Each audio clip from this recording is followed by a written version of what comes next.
Oke,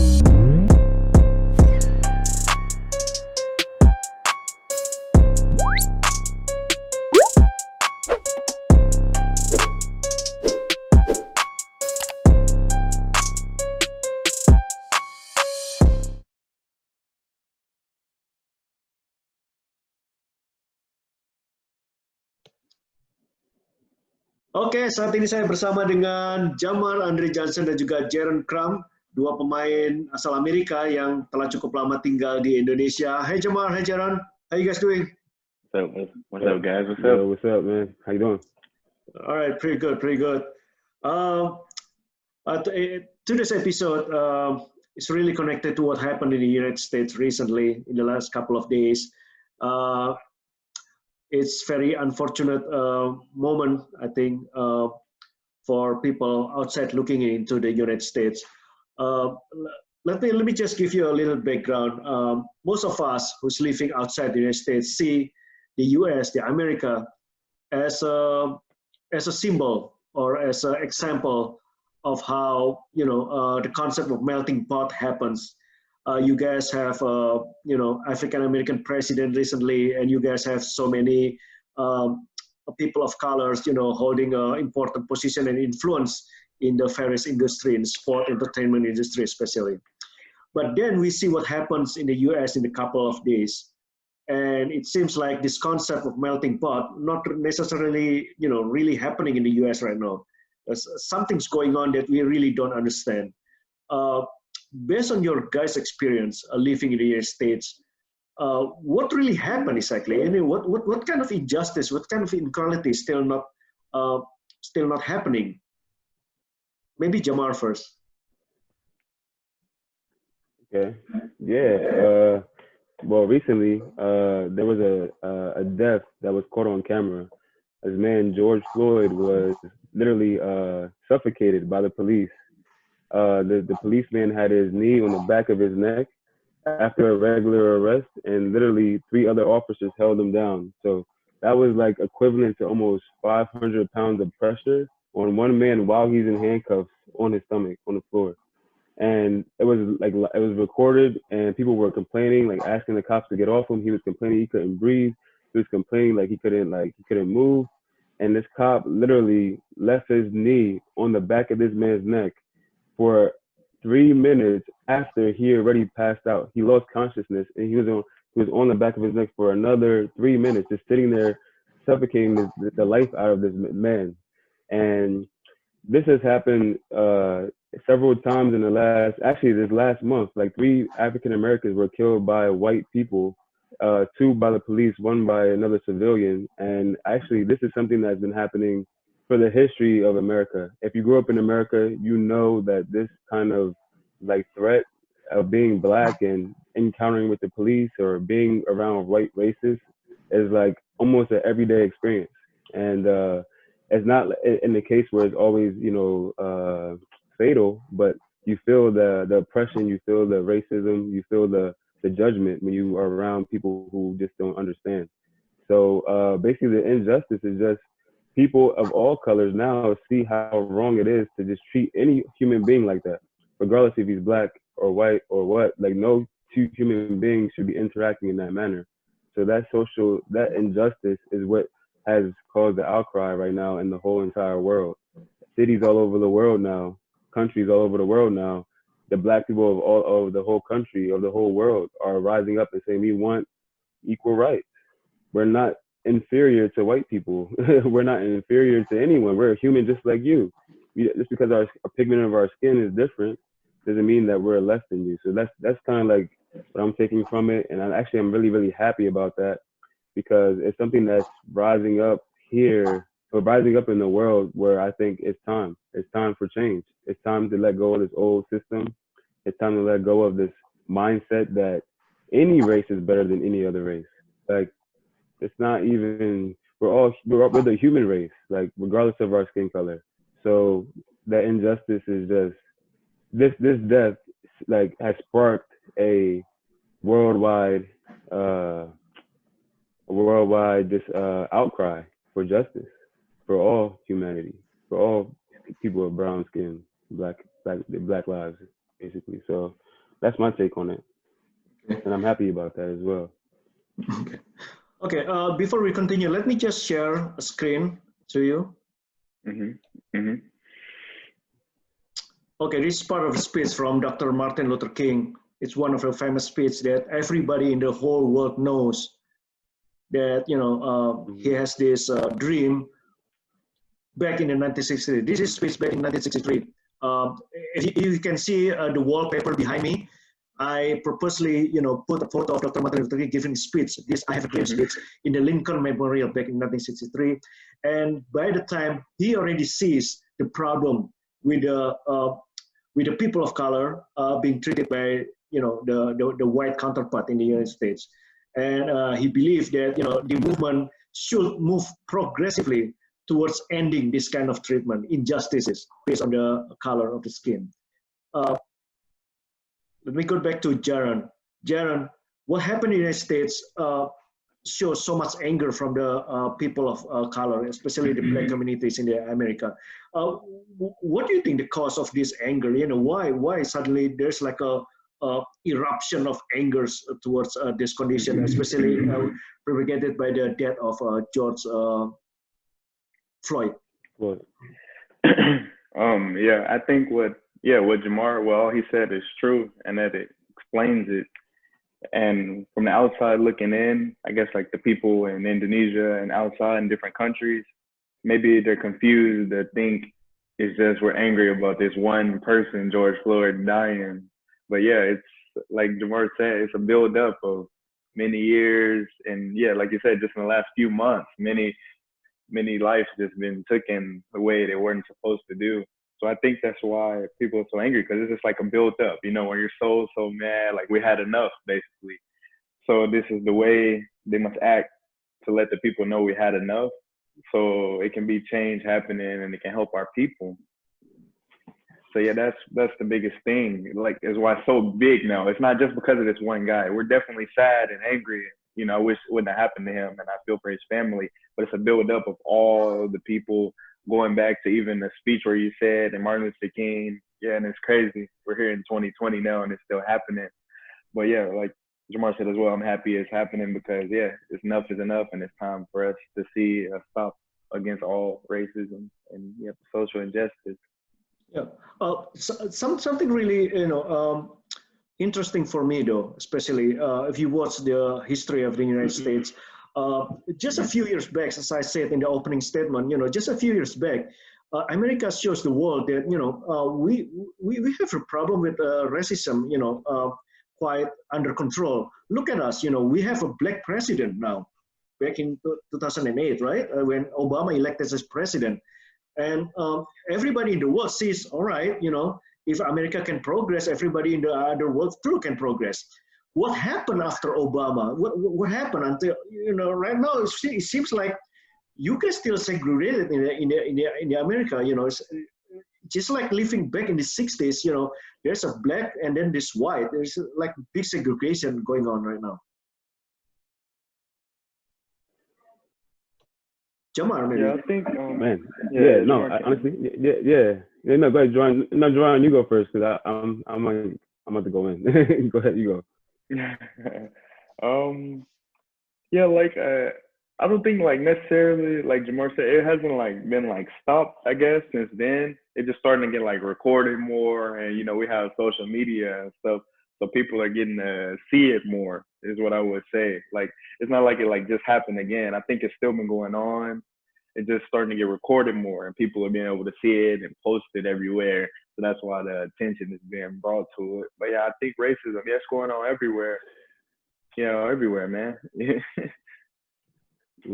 Wow, you hit that, Jay. That was it right there. Yeah, boom. It's basically, now it's being to the point where it's in the faces of the whole world.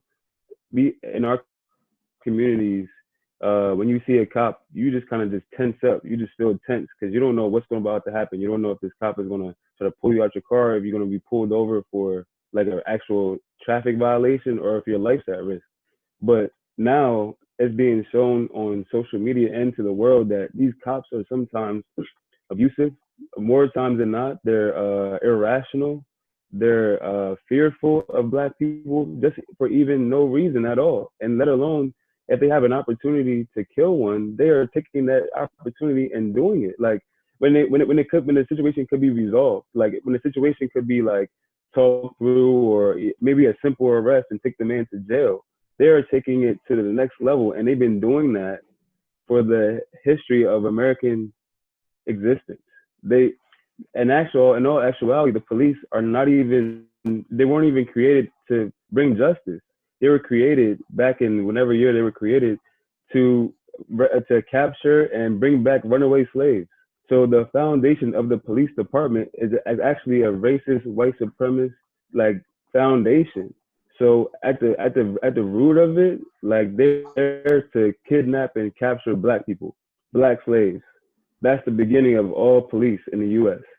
So moving forward, now we're starting to see, yeah, it seems like really like weird to see a police officer kill a black man with no remorse in his eyes, literally looking dead in the camera and walking away like he did nothing, because that's the foundation of the whole system. The whole system is built on that.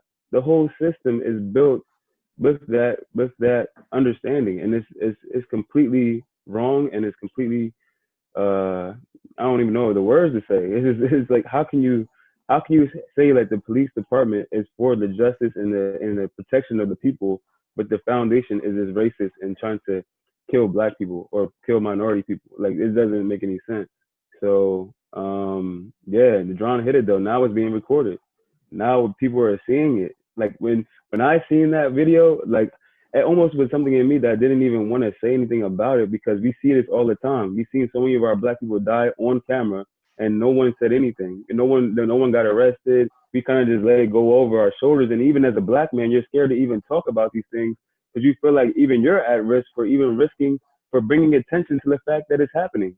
But now the world is outcrying, and literally we have to be loud about this now, because it's not even something that is oblivious to the world. Now there's a platform for it. Now there's a dialogue for it. Now there's understanding about it. And at this point, we have to speak up about the truth. That's the only way we can move forward. Let me ask you personal questions to both of you. Have you ever been experienced during your lifetime here, in one part of your life, that you were racially profiled or being treated unjustly because of the color of your skin in the US? Yeah, definitely. I have, all over the world. In U.S., I experienced it. Traveling around the world, I experienced it as well. Yeah, everywhere. I think it's just a part of what we prepare for growing up, how we grew up. You just expect it to happen. How about you, Jamarr? Yeah, being black in life is a threat. I literally was having this conversation with some of the kids' parents I was coaching online in Zoom. I was like, and this is before George died. I was just telling him, like, man, I just feel like being black and expressing myself is like a problem to the world. And then a couple of days later, this guy dies erroneously on TV, and I'm just like, on social media, and I'm just like, yo, like this is what we deal with every day.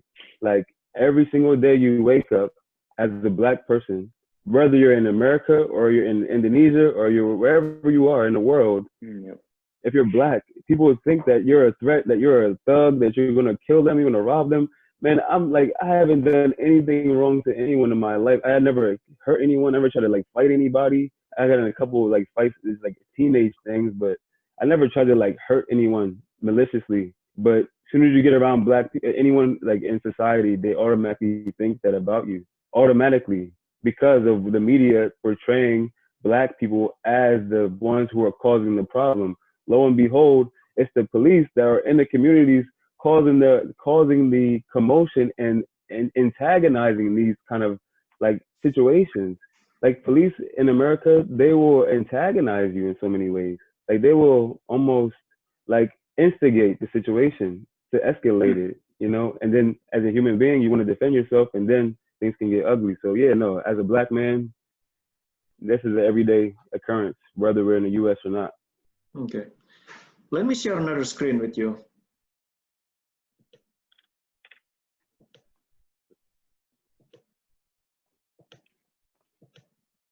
1 second. There you go. I think it's one screen. Shows back in 1968, both Tommie Speed and John Carlos raising their fists, trying to raise the awareness for social injustices. Let me ask you this regarding the what so called, maybe we can call it right now is a movement, right? Not only trying to raise the awareness of the death of George Floyd anymore, but awareness that there's still a big problem with the race in America and also maybe around the world with the case of racism.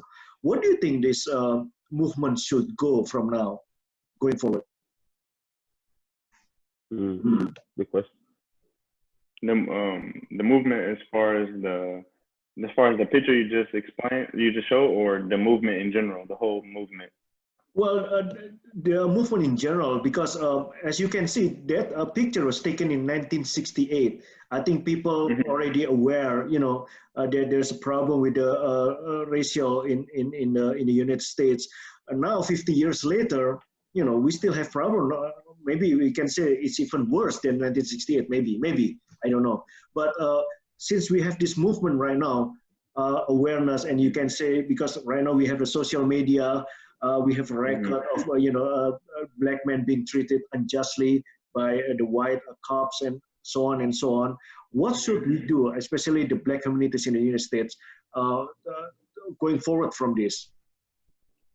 I mean, I personally, you know, I don't think it's ever a way it can be like completely like stopped like 100%. You know, that's just life. You know, all things. There's someone out there that was taught wrong or doing wrong, so they're still carry on that way.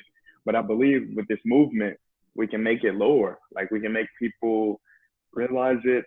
Even if they see it and realize it, then they can stop and teach their family and their friends. Then the numbers can low. So I think with this movement, all the other movements, like you show where they raised their fists there, or either where they were kneeling down, just different ways we all were trying to get attention and show we want to change. With those movements, I just want us every time to make progress and to make it lower and lower every time. So example, if it's like, if racism was like a number, if we were at like 20% racism, it'd be good if this movement knocked it down 18% or 15%.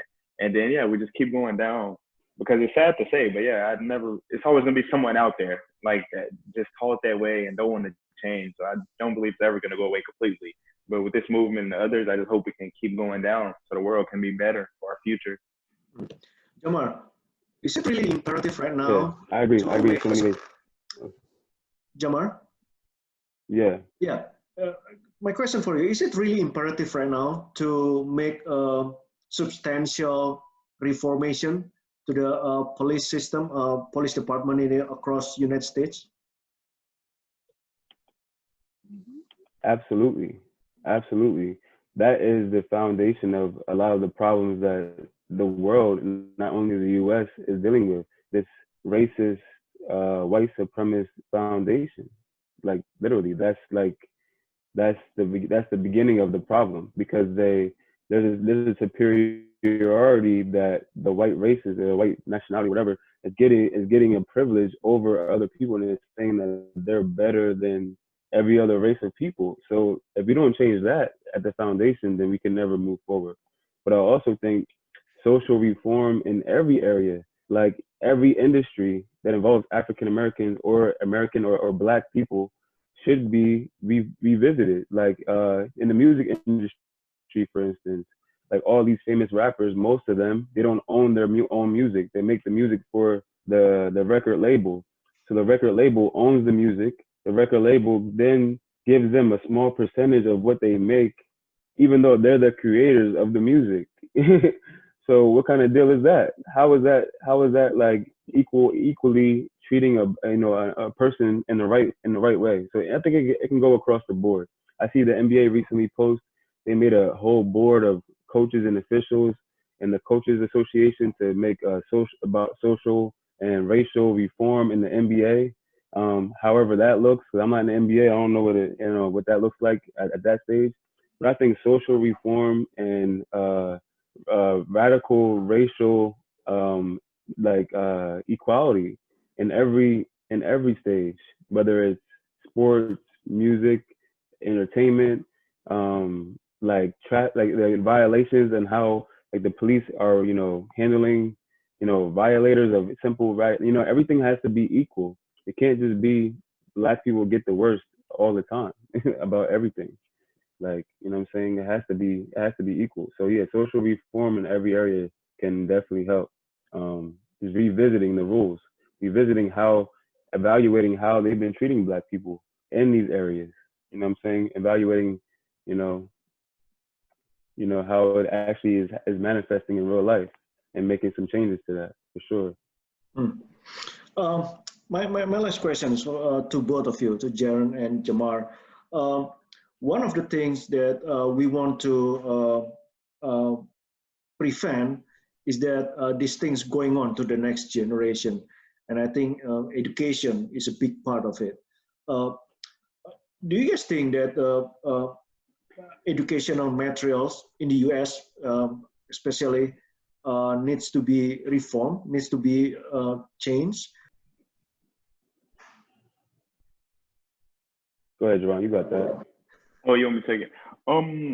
Yeah, like you said, it really hits home for us because, yeah, the next generation is, that's like, being our age is when our children and our grandkids. So, we want it to be better for them, So that's like a big thing of why we need like a change to see it, because they're the people that's going to lead our world. And if they're not taught and given the right information, then there's no way it will stop or get any better.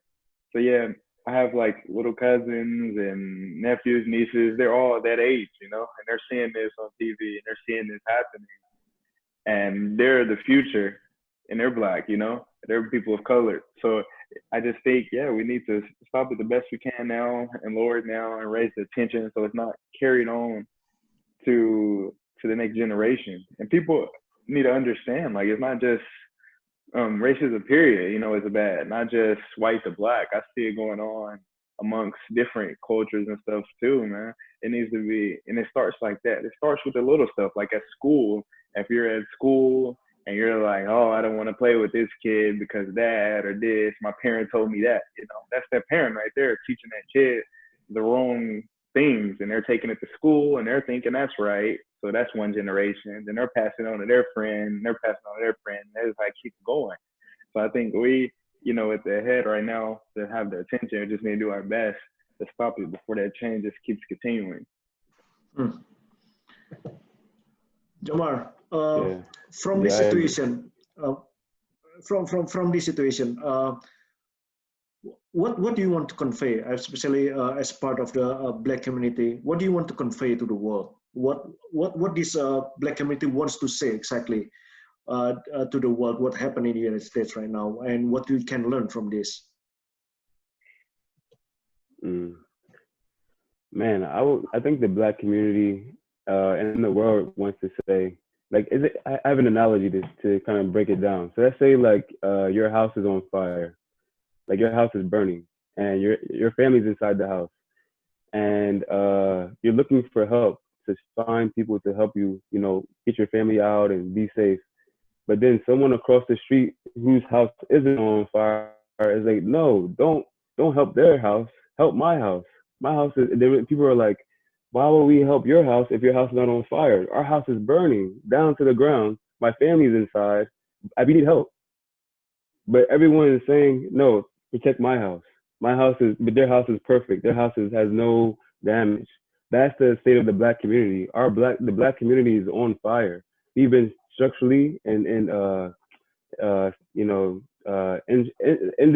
industrially, like like societally, every way. I don't know how to even say it. Every way we've been like just mistreated in the history of the world, like in the history of humanity, we've been mistreated. So at this point right now, the Black community is saying enough is enough.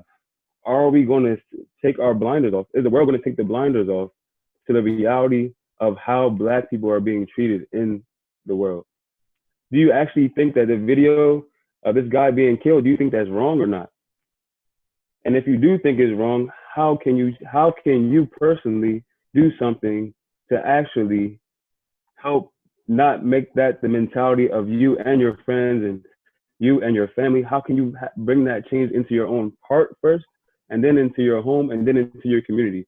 Because so many people would see that video, and until the video was kept coming, I guarantee people thought, oh, it's just he's black, that's why he's dying. He did something wrong, that's why he's dying. No, he was killed on national TV basically for no reason, for whatever reason. He didn't deserve to die like that. He didn't deserve to be killed like by police officers. So the black community saying, do you see that? Do you see this injustice? Do you see that? Well, that's just a small microcosm of the big macrocosm. That's a small like piece of the reality of what it's like to be a black person in the world today. And the black people want to be, enough is enough. Now we have to come up with a way to change this. And the core of it is the racism. The core of it is the racism against black people. So we have to change this philosophy that white is better. We have to change this belief system that, anything black is bad, anything dark is evil, any black person is a thug, or all these adjectives that get synonymous with who black people are. They have to demolish it. It has to be destroyed because it's not the truth. It's really not the truth. And it's being shown in your face right now in a video of a man crying for his life, begging to breathe, just to live, and not being heard. Not being heard.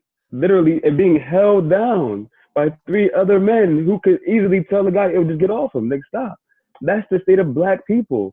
It wasn't just a guy who had his knee on his neck. It was a cop that didn't stop him, and the other 3 cops that held him down. They could have stopped it.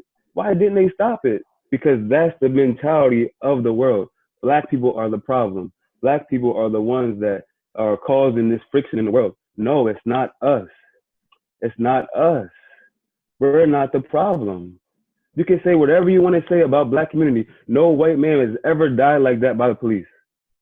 Ever in the history of the world. But how many died like that this month being black? This year being black? Last year, the last 100 years. For the history of the humanity, it's been over and over again. This is the reality.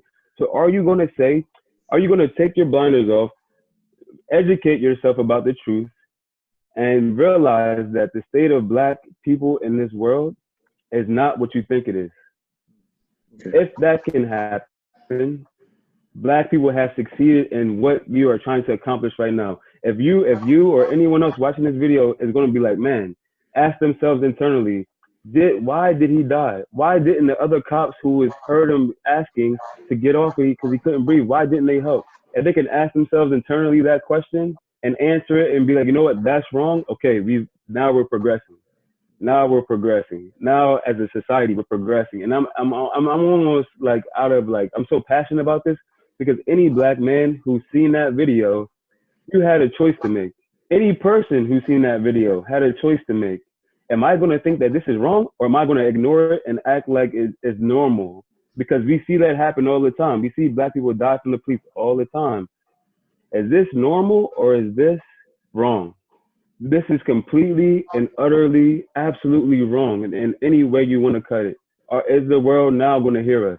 Is the world now going to see us, to give us the equality, just to even, respect us a bit?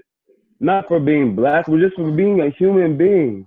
Can we gain a little bit of respect now? Can we gain a little bit of a sincerity, of empathy about our condition of being in this world? Because that's what it's like times 100. That was just a small picture. That's what it's like. And actually, if I can make another analogy, I'm getting long, but if I can make another analogy, imagine a guy who has his leg on his neck. That's one form of oppression. So let's say that's the police system. But then it's 3 other guys holding him down. They said that's equivalent to 500 pounds of pressure. So imagine a 500-pound weight on your body. You're handcuffed. You can't move, and you're just being crushed to death.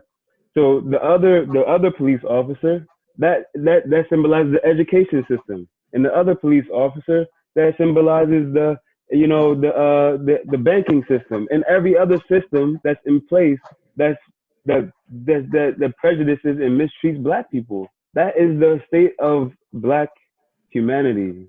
The way that man died, just like that. If you look at that video and you watch, that's the state of Black humanity. We are oppressed. We are distressed.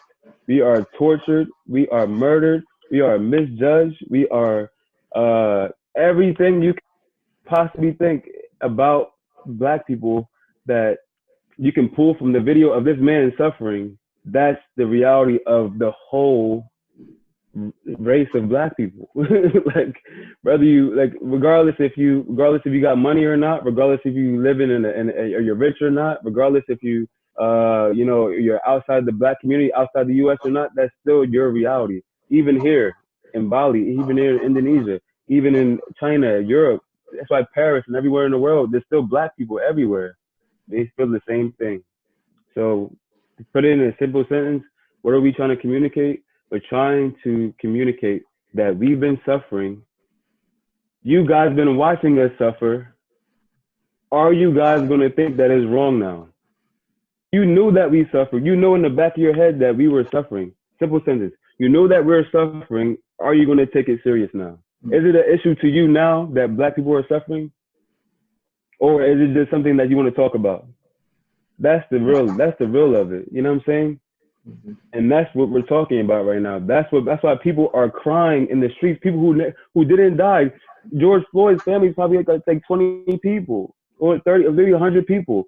But it's millions of people all over the world now like, yo, enough is enough. Enough is enough with this. Stop. It's not right to kill any man like that, especially the way you've been killing Black people for the last hundreds or whatever years. It's done. Stop. It's over. That's not right. At the core of humanity, it's not right. Can we move forward now? Can we move forward as a people, as a human race, to see that it's real? Not just for his family, but for every Black man. Trust me. Ask any Black man how they feel about this. It's going to come out like this, because it's years and years and instances and times that you felt like you had to hold back what you were feeling just because you didn't want to be labeled as the angry Black guy or this, that, or the third. Like, no, we dealt with this every day of our lives, from the time we were a child to the time that we are in our current reality. Like yesterday, we felt it. The day before that, we felt it. Our whole lives, it's been this. Enough is enough. Are we gonna progress as a society? And I hope that right now I'm seeing the NBA, I'm seeing Bleacher Report, I'm seeing Facebook, they're all giving money to social and economical reform of these systems. They have to reevaluate the whole system. They have to change the system. And until that happens, people are going to probably be just like this. They're going to not let this thing go. I think this is a time in history. This guy's death sparked a revolution. On top of the other people that died, it was movements, Black Lives Matter, but this right here is the whole world. And on top of it, it's a coronavirus. So no one's outside. People like, man, forget the coronavirus. This is wrong. People going outside, picking, like, yo, it's over. You know what I'm saying? It's time. It's time now for change. Are we going to change? Are we actually going to change as a society? Okay. Are we going to appreciate each person equally? Not because of their Black, not because of anything, but just because they're a human being, just like you, breathing, trying to make it in life, trying to work hard to have a family, to all the same things that we all value. Why do we as Black people have to suffer and continue to suffer? Because you guys don't, I don't know, because of racism is what it is in our world. The social injustice. We got to change it, man. Yeah. It has to change now. Yeah. It has to. It's really, really well said, Jamarr. And it reminds me of a last picture that I've taken. Let me share it to you. From Dr. Martin Luther King himself. Second. Lord Jesus. I think this quote really summarizes what you said, Jamarr. And at the end, let me just say thank you so much, Jamarr and Jarron. Thank you so much for your time. Thank you so much for sharing, from inside, what the Black community really feels during this, very difficult time. and hopefully, we can move forward better, not just advancing in technology, but we can, as Dr. Martin Luther King said, we can, learn to walk on earth as brothers and sisters, and there's no more racism in the future. Thank you, Jamarr. Thank you, Jarron. You guys stay safe, all right? And we talk again later in another, maybe better topics. Yeah, most definitely. Thank you for having me. Thank you, Jamarr. Thank you, Jarron. Thank you for having me, Boom. Yeah, thank you.